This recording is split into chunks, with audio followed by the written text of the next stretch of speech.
Hello and welcome to my review of Alone in the Dark. It is a multi-platform game and I'm going to be reviewing the Xbox 360 version. Alone in the Dark is a survival horror game and you play as Edward Carnaby. And he wakes up with amnesia. He has no clue who he is, where he is, and why he's here. All he does know is that hell is breaking out on Earth. And this game introduces many great new mechanics of the survival horror genre. For instance, combining items to make your very own little creations to kill monsters with.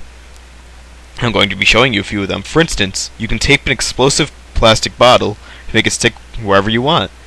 You can throw an explosive plastic glass bottle, throw it up midair, shoot it, cause a gigantic explosion like so.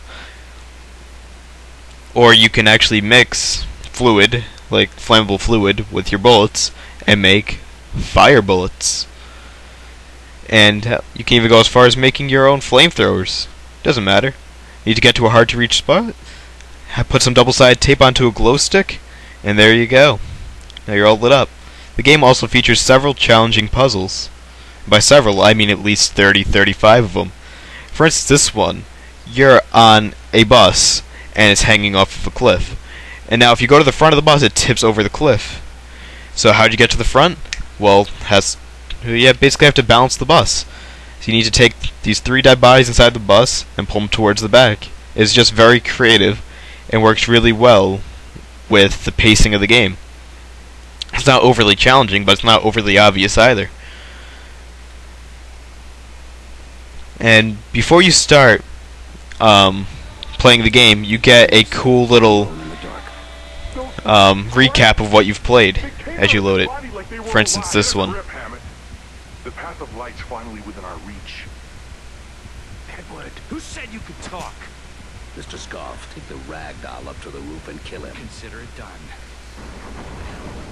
My God. Who the hell am I? Get in. Went through a lot of trouble to get you and that stone together, Theo. You'll be our light bringer. What the fuck is that noise? Leave me, Edward! Save yourself! Have you seen the walls? They're alive, like in nightmares. They open up and swallow you. I swear I saw it. Anna, it's Jack. Who are you? She's one of my hosts now, as you once were. Now that is how you make an intro to a game, as you load it up. And then this game also features some really cool driving sequences, such as this one. The cars basically control like Grand Theft Auto 3, Vice City, San Andreas kind of cars. They're not perfect, but they work, and it just looks plain cool. And as you can see, the graphics are pretty nice, and from some of the clips that you've heard, the sound is very well done.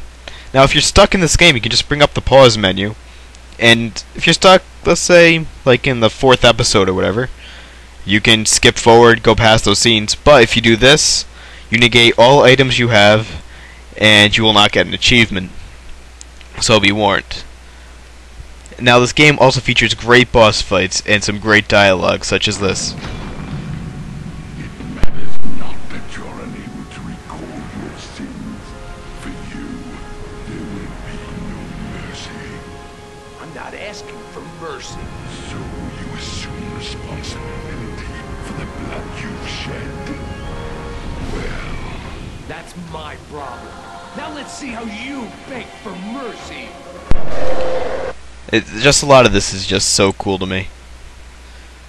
And just kill the boss by throwing explosive bottles at him, shoot him, and knock him down. Boss fights aren't overly challenging, they're just really cool and pretty to look at.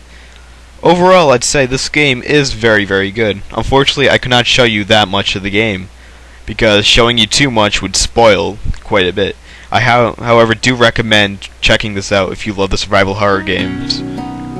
The final score is a 9 out of 10, and this should be checked out by anybody that's a fan of old school survival horror. You'll have a great time with this game.